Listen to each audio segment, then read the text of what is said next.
आती है बड़ी हंसी मुझको आती है बड़ी हंसी मुझको, तेरी ये ऊट पटांग बातें सुनकर। उनदम तपस्वी बच्चों को किस भांति बखाना चुन चुन कर। ना समझ तो जिनके घमंड में है, जाकर उनको समझा ले। उस वानर वाले तपसी से क्या डर जाएंगे लंका वाले।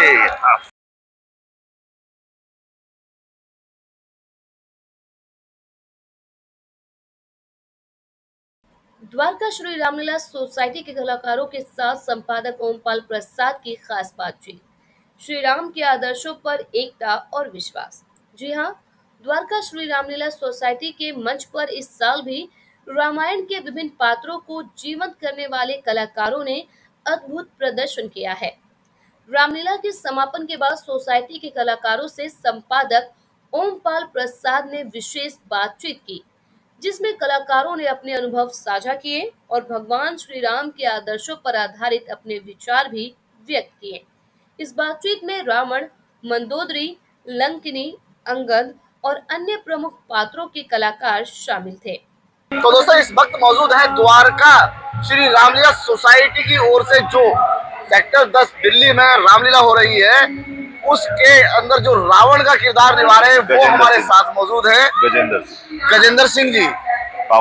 गजेंद्र सिंह जी हमारे साथ हैं। गजेंद्र सिंह जी, जय श्री राम।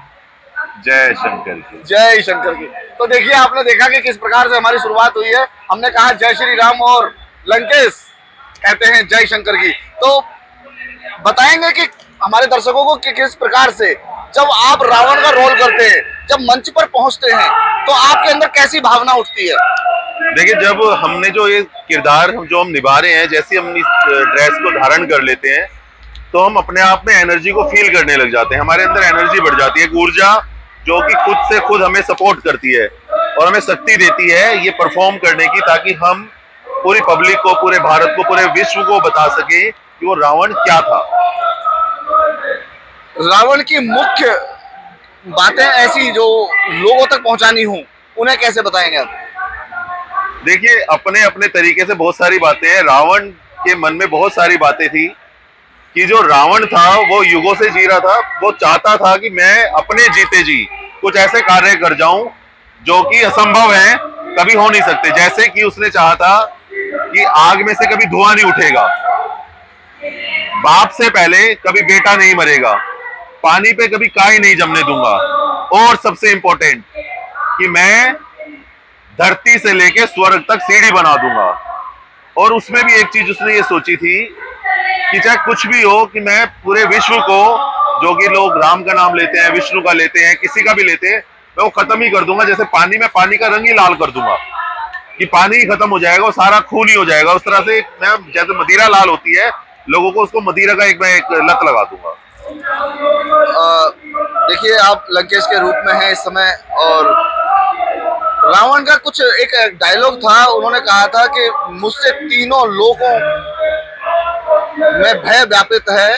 क्या था वो, किस प्रकार से कहते थे? वो देखिए, अपने अपने तरीके हैं कहने के। कोई किसी तरीके से कहता है, कोई किसी तरीके से कहता है। जी।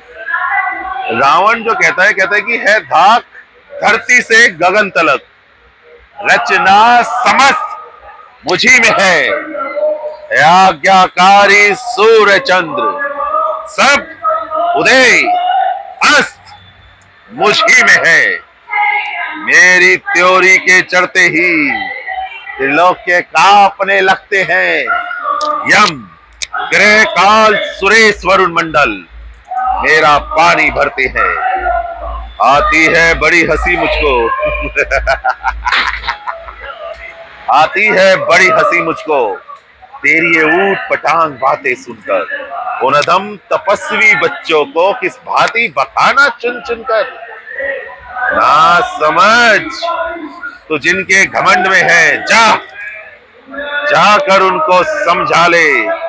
उस वानर वाले तपसी से क्या डर जाएंगे लंका वाले। तो आपने देखा कि भारत भाव का देश है, कहते हैं भावना में भाव है और भव से बेड़ा पार है।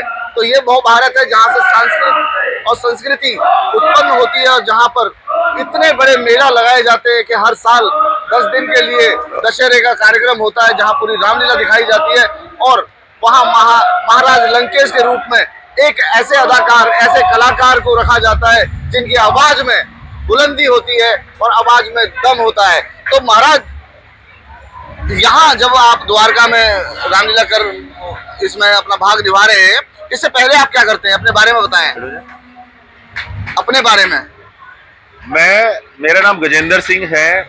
मैं पैसे से पावर लिफ्टर हूँ और मैं personal fitness trainer as a work कर रहा हूँ फ्रीलांसर पिछले 22 सालों से। मैं इस फील्ड में लगभग 22 सालों से हूँ। फ्रीलांसर वर्क कर रहा हूँ 20 सालों से और रावण का किरदार निभा रहा हूँ लगभग 14 सालों से।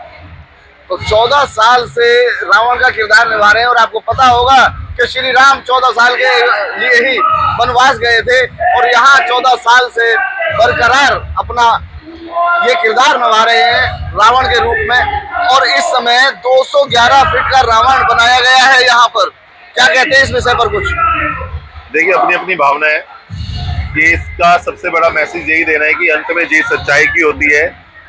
हम चाहे कितनी भी बड़ा चीजें कर लें, बुराई कितनी भी बड़ी हो जाए, अंत में उसे जमीन पे आना होता है, राह को जाना होता है। बुराई चाहे कितनी भी बड़ी हो, अंत में अच्छाई की ही जीत होती है, ऐसा मानना है यहाँ पर हमारे साथ बैठे हुए कलाकार किरदार के रूप में गजेंद्र सिंह जी का। आज सुग्रीव और बाली की लड़ाई है और आज के दिन आप देख रहे हैं राक्षस जाति का बहुत बड़ा काफिला देखने को मिल रहा है अंदर कलाकारों के बीच आकर। और यहाँ पर हमारे साथ मौजूद है लवीश बेनीवाल जी। और लवीश बेनीवाल जी आज वो काम कर रहे हैं जिसके बारे में आपने सुना होगा कि हनुमान जी की पूंछ में आग किसने लगाई। तो आइए मिलते हैं आज लवीश कुमार जी से। लवीश जी, कैसे हैं आप? मैं सर बहुत अच्छा, आप बताइए कैसे? ये कब से कर रहे हैं आप? सर मैंने लास्ट ईयर भी करा था। मैं एज अ मॉडल एक्टर दोनों हूँ। तो लास्ट ईयर भी मैंने सेक्टर 10 वाली रामलीला करी थी, तो मेरे को अच्छा लगा, तो मैं इस साल दोबारा करने के लिए, मेरे को भी अच्छा लगा और उन्होंने मेरे को लिया, मेरे को उस चीज़ से भी बहुत अच्छा लगा। अच्छा, पहले से आप क्या क्या करते आ रहे हैं, अपने बारे में बताएं। सर मैं एज अ रैंप मॉडल हूँ और पेजेंट शो करता हूँ, बाकी ब्रांड शूट वगैरह मैं एज अ मॉडल हूँ और एक्टर भी हूँ छोटा मोटा, तो बस वही चीज़ करता हूँ। आपके इस किरदार में क्या कोई डायलॉग भी है? सर मेरे किरदार वाले डायलॉग वाले तो स्टार्टिंग के 4 से 5 दिन थे, अब उस दिन सर आएंगे। सुना दीजिए हमारे दर्शकों को। जैसे ही लंका हमारी है, हम उस लंका के राजा है।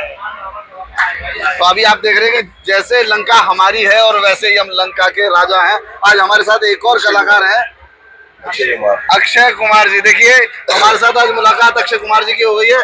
अब ये बॉलीवुड वाले नहीं है, लेकिन हाँ उनसे कम नहीं है, क्योंकि अभी किस रोल में है आप? अक्षय कुमार। अच्छा, अक्षय कुमार, ये असली वाले अक्षय कुमार हैं जी, जिनको हनुमान जी का युद्ध करना पड़ा। साथ में भी होगा। अच्छा, बताइए अपने बारे में बताइए कुछ।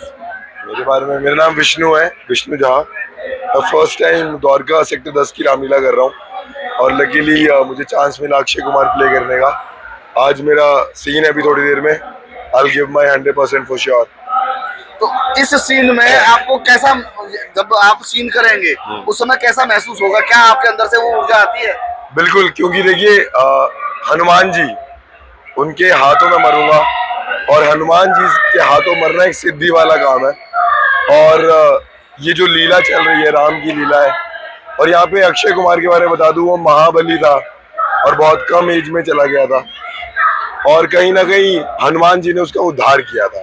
विष्णु जी, आज आप अक्षय का किरदार निभा रहे हैं रामायण में, आज द्वारका श्री रामलीला सोसाइटी की ओर से। पहली बात तो मैं आपको बता दूं कि यहाँ प्रधानमंत्री जी भी आते हैं। कैसा महसूस करते हैं इस चीज को? बहुत अच्छा महसूस करते हैं और दुनिया की बेस्ट रामलीला में काम करने का मौका मिला है, तो कहीं ना कहीं हम अपना 100% ही देंगे। अच्छा, जब अक्षय का रोल आप मंच पर किरदार अपना निभाएंगे, तो क्या आपके अंदर वो शक्तियाँ, वो ऊर्जा मिलेगी आपको? देखिए, राम की लीला कर रहे हैं, राम जी ने चाहा तो जरूर मिलेगी। और रही बात देखिए अक्षय कुमार करने की, तो अक्षय कुमार और रावण, जैसे रावण का पुत्र था अक्षय कुमार, तो ऐसा नहीं है कि रावण में कमियां थी। वेदों का ज्ञानी था, तीनों लोकों का स्वामी था और उसके जो पुत्र थे वो भी महाबली थे। तो इसमें कोई दो राय नहीं है कि इनका मतलब कुछ पतन क्यों हुआ। कहीं ना कहीं इन्होंने कुछ गलतियां करी, जो त्रुटियां करी, जिससे साधु ऋषियों ने यहाँ पे तपस्या करके यहाँ पे भगवान ने अवतार लिया और फिर अपनी राम भगवान ने लीला किया पूरा। ये सब बुराइयों का नतीजा है और बुराइयों को ही अच्छाइयों में बदलने के लिए हर साल रामलीला की जाती है। 10 दिन का इतना जबरदस्त मेला पूरे भारत में लगाया जाता है और बहुत बड़ी संख्या में लोग इसे देखते हैं। आपको बता दें कि अक्षय का रोल अदा करने वाले आज हमारे साथ खड़े हुए हैं और अक्षय वही है जिसको हनुमान चालीसा में कहा गया है कि अक्षय कुमार को मारे सहारा, लू में लपेट लंक को जा रहा। तो दोस्तों, आज हमने ऐसे कलाकार से, किरदार से आपको मिलवाया है जिन्होंने बताया है कि बुराई पर अच्छाई की जीत कैसे होती है। हम आपको हर कलाकार से रूबरू करा रहे हैं, मिलवा रहे हैं और फेस टू फेस करवा रहे हैं। और आपको बता दें कि इस समय जो मौजूद हैं हमारे साथ बहुत बड़ी कलाकार है। सबसे पहले मैं उनका असली नाम जानना चाहूंगा क्योंकि बाकी नाम मैं बताऊंगा। जी, आपका स्वागत है। जय श्री राम। जय श्री राम। आपका धन्यवाद इतने अच्छे अभिवादन के लिए। बाकी मैं बहुत बड़ी कलाकार नहीं हूँ, मैं एक छोटी सी कलाकार हूँ जो रामलीला कर रही हूँ इस बार। मेरा नाम है रचना यादव। रचना यादव। रचना यादव जी कलाकारी कर रही हैं आज द्वारका श्री रामलीला की सोसाइटी में। इनका जो पद है वो है बहुत बड़ा पद। मैं आपको बता दूं कि विश्व सुंदरी का रोल है ये मंदोदरी का रोल निभा रही है जो कि लंकेश महाराज रावण की धर्म पत्नी है। और अब उनसे बात करते हैं कि इस रोल में क्या क्या कलाएं हैं और क्या वो महिलाओं को सीख देंगी। Thank you so much. मैं मंदोदरी का किरदार निभा रही हूँ जो रावण की पत्नी है। साथ में मैंने मंथरा का किरदार भी करा है इसी रामलीला में, जो कि मेरा चौथी रात्रि को था। मंथरा का किरदार खेलते हुए मुझे बहुत ज्यादा आनंदित महसूस हुआ। साथ में भगवान श्री राम के लिए मुझे थोड़ा बुरा लगा क्योंकि मैंने उनको वनवास भिजवा दिया। मंदोदरी का किरदार एक काफी मजबूत महिला का है जो कि रावण को सही तरीके से चलाने की कोशिश करती रहती है। पूरी रामलीला में आप यही देखेंगे कि वो रावण को सही दिशा में ले जाना चाहती है कि वो राम से युद्ध ना करें, पर वो रोक नहीं पाती है। पर एकमात्र मंदोदरी ऐसी है जो रावण को चला सकती है रामलीला में। तो देश भर की महिलाओं को क्या संदेश देंगी आज आप? मैं आप सभी को यही संदेश देना चाहती हूँ कि आप जैसे हमारी श्री राम जी की लीला है, माता सीता को हम मानते हैं, तो उन्हीं के पद चिन्हों पर अगर हम चलेंगे, आगे बढ़ेंगे तो ये हमारी पीढ़ी के लिए और हमारी आने वाली पीढ़ी के लिए भी बहुत अच्छी शुभकामनाएं होंगी। मेरा आप सभी को बहुत बहुत धन्यवाद।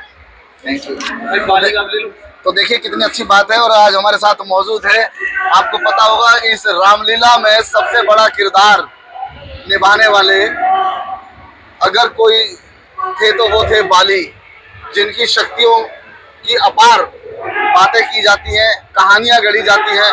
लोग उनके नाम से बहुत बड़ी बड़ी बातों के फैसले भी ले लेते हैं। आपका असली नाम क्या है? प्रणाम, नमस्कार। मुकुट थोड़ा सा टेढ़ा हो रहा है, सही कर लेता हूँ। मेरा नाम गुर्जर देव है। मैं द्वारका श्री रामलीला सोसाइटी से 2 साल से जुड़ा हुआ हूँ। मैं यहाँ कई किरदार करता हूँ। यंग रावण मेरा एक किरदार रहता है, उसके बाद बाली मेरा एक किरदार रहता है, उसके बाद मैं अभी मेघनाथ का किरदार निभा रहा हूँ। तो आज तो बाली के बारे में चर्चा करते हैं। बाली के बारे में चर्चा करते हैं आज कि बाली के बारे में क्या सोचते हैं आप और लोगों को, हमारे देशवासियों को क्या बताना चाहते हैं? ये घर घर की कहानी है। अगर आप देखें तो एक भाई दूसरे भाई को किस तरह से प्रताड़ित करता है। कुछ चंद गलतफहमियां ऐसी हो जाती हैं जिनसे जो प्यार होता है आपस में वो क्षतिग्रस्त हो जाता है और उसके बाद भाई भाई भी आपस में लड़ना स्टार्ट कर देता है। सेम यही हुआ है बाली और सुग्रीव में। दोनों भाई बहुत प्यार से रहते थे पर गलतफहमी का शिकार होकर बाली ने सुग्रीव को दोषी समझा और फिर उसे घर से निकाल दिया। मैं बाली का किरदार निभा रहा हूँ तो मुझे बाली अच्छा लगता है और जब तक मैं उसके सोल को, उसकी आत्मा को नहीं पकड़ूंगा, नहीं मुझे अच्छा नहीं लगेगा तो लोगों को क्या अच्छा लगेगा। तो मैं बुराई तो नहीं करूंगा क्योंकि मैं अभी फिलहाल दिल से जुड़ा हुआ हूँ बाली से। तो बस मैं यही कहूँगा कि बाली भी अगर थोड़ा सा चीज़ों को समझते तो शायद वो अपने भाई के साथ रह सकते थे, अच्छे तरीके से रह सकते थे। तो पर मैं जितने भी दर्शक हैं उनको ये चीज़ बताना चाहूँगा कि इस तरीके से अगर किसी के भी ज़रिए दोनों भाइयों में अगर कोई खटास है तो उसे सहप्रेम बैठ के सुलझाइए और बाली और सुग्रीव जैसा ना करके श्री राम जी और लक्ष्मण जी जैसा एक उदाहरण प्रस्तुत करिए, वो ज़्यादा बेहतर रहेगा। बहुत बड़ी बात कही है बाली के किरदार में, बाली बनकर उन्होंने कि भाइयों को आपस में धैर्य से रहना चाहिए, शांति से रहना चाहिए, और शांति अगर वो रखेंगे तो हर काम कठिन जो होगा वो आसान हो जाएगा और भाइयों का बैर मिटेगा, जिससे बाली और सुग्रीव, रावण और विभीषण वाली बात कहीं नजर नहीं आएगी। बिल्कुल बिल्कुल, जो कि लंका में प्रवेश नहीं कर सकता। द्वारका श्री रामलीला सोसाइटी में आज हम बहुत सारे किरदारों से मिल रहे हैं और आज का दिन बड़ा अहम है कि यहाँ पर आपको बता दें कि रावण के कुल खानदान के सभी लोगों से हमारे को आज मिलना हो रहा है। आपको बता दें कि लंका यानी रावण के यहाँ की जो कुलदेवी है लंकिनी, अभी उनसे भी हमारी मुलाकात हुई है। पहले अपना शुभ नाम बताएं असली। राकेश मैनी। अच्छा, ये जो रोल आप अदा कर रहे हैं यहाँ पर, जो लंकिनी का रोल अदा कर रहे हैं, जब आप मंच पर जाते हैं तो आप अपने आप में क्या फील करते हैं? हम अपने आप को उसी कैरेक्टर के अंदर अपने आप को समझते हैं कि हम उसी समय उसी रूप में ही हैं, इसलिए ताकि हम उसको अच्छे से परफॉर्म कर सकें। लंकिनी का रोल जो किरदार है जब आपको मिला तो आपको कैसा प्रतीत हुआ, कैसा फील हुआ? बहुत अच्छा लगा कि हम इतने बड़े इतना बड़ा कैरेक्टर है लंकिनी का, जिसको ब्रह्मा जी से वरदान प्राप्त था कि उसकी इच्छा के बगैर, उसकी मर्जी के बगैर कोई लंका में प्रवेश नहीं कर सकता था, इसलिए हनुमान जी को भी उनसे पहले भेंट करनी पड़ी लंका में, तभी वो आगे अंदर घुस पाए। जब तक उनसे लंकिनी को उन्होंने परास्त नहीं किया, पहले वो लंका के अंदर उन्होंने हनुमान जी से फाइट की। आज देश सनातन की तरफ जा रहा है, विश्व गुरु की तरफ जा रहा है, देश में बहुत अद्भुत कार्य हो रहे हैं। 500 वर्षों के बाद अयोध्या में श्री राम जी का स्थापना दिवस मनाया गया, उनकी स्थापना की गई। तो ऐसे में अब देशवासियों को आप लंकिनी के रूप में क्या संदेश देते हैं? हमें अपने धर्म से अधिक जुड़ना चाहिए, अपनी एकता बनाए रखनी चाहिए। एकता में बल है, यही प्रभु राम ने सिखाया है। जैसे उन्होंने अपने वानरों और सभी वानर दल और अपने भाइयों के साथ मिलकर लंका के जैसे बड़े राक्षस पे विजय पाई, उसी तरह हमें भी एकजुट होकर इस समाज पे बुराइयों पे विजय पानी चाहिए। तो मैं आप सब मीडिया वाले और जो यहाँ लोग आए हुए हैं, श्री रामलीला मंच द्वारका के सभी पदाधिकारियों की ओर से आप सबका हार्दिक स्वागत करता हूँ। और बस मैं सारी बातों में एक ही बात कहना चाहूँगा कि रामलीला हम जानते हैं या हमारे पूर्वज जानते थे, लेकिन हमारे आने वाले बच्चे जो हमारी नस्लें हैं उनको कौन बताएगा? तो उसके लिए किसी न किसी को आगे आना पड़ेगा। तो हमने भी एक छोटा सा कदम उठाया है ताकि हम अपनी आने वाली नस्लों को, अपने बच्चों को बता सके आदर्श क्या है, कैसे श्री राम जी ने 14 वर्ष वनवास काट करके एक राजा होने के नाते, लेकिन फिर भी वो वनवास काटने गए सिर्फ किस लिए कि अपनी एक वचन के लिए, अपने एक आदर्श के लिए, कि मैं अपने पिताजी को दिया हुआ एक वचन के लिए, अपने पिताजी के वचन का पालन करने के लिए। तो वो हमारे बच्चों में कहीं ना कहीं मिसिंग है, उनको पता होना चाहिए। तो उसकी एक पहल है हमारी ओर से। तो यही एक संदेश है कि ज़्यादा से ज़्यादा लोग आए और अपने बच्चों को लाए और उन्हें दिखाएं कि रामलीला का असली अर्थ क्या है। मोदी जी सर, रामलीला मंच आए दिन दर्शकों की बढ़ोतरी का मुख्य श्रेय किसे देना चाहिए? सबसे पहले तो आपके चैनल के माध्यम से सभी क्षेत्रवासियों को, देशवासियों को इस श्री रामलीला मंच द्वारका की तरफ से सबको जय श्री राम। आपको पता है, आप हर वर्ष हमारा जो मंच है उसका आप अपने चैनल के माध्यम से इसका प्रचार प्रसार करते हैं। ये हमारी चौथी रामलीला है। इस रामलीला में इस क्षेत्र के जितने भी समाज सेवी हैं या कोई किसी पार्टी से बिलोंग करते हैं, उन सब का इसमें सहयोग रहता है। और आज ये रामलीला द्वारका में, मैं अपनी रामलीला की तुलना किसी और से नहीं करता, मैं ये कह रहा हूँ हमारी रामलीला द्वारका में सबसे बेस्ट रामलीला है, 1 नंबर की रामलीला है। यहाँ पे दर्शकों के लिए एक अच्छा जो मंचन है, आप देख रहे होंगे, आपने देखा भी होगा, एक अच्छा सुंदर भव्य मंचन है, बैठने की सुविधा है, चाय कॉफ़ी पानी उनके सब सुविधा है। बाकी इतने जो स्टॉल लगे हैं, झूले हैं, एक बच्चों के मनोरंजन का भी जो कार्य है वो हमारे यहाँ पे बखूबी हमने अच्छा करने का प्रयास किया है। और जो भी कुछ कोई हमारे में कमियां जो भी रहती है, हर साल कुछ न कुछ नया करने का और अच्छा करने की सोचते हैं। आप लोगों के प्रयास से, सबके प्रयास से आप लोग आए, उसके लिए आपका बहुत बहुत धन्यवाद। कैमरा पर्सन राजेंद्र सिंह यादव के साथ ओमपाल प्रसाद, GNN न्यूज, दिल्ली।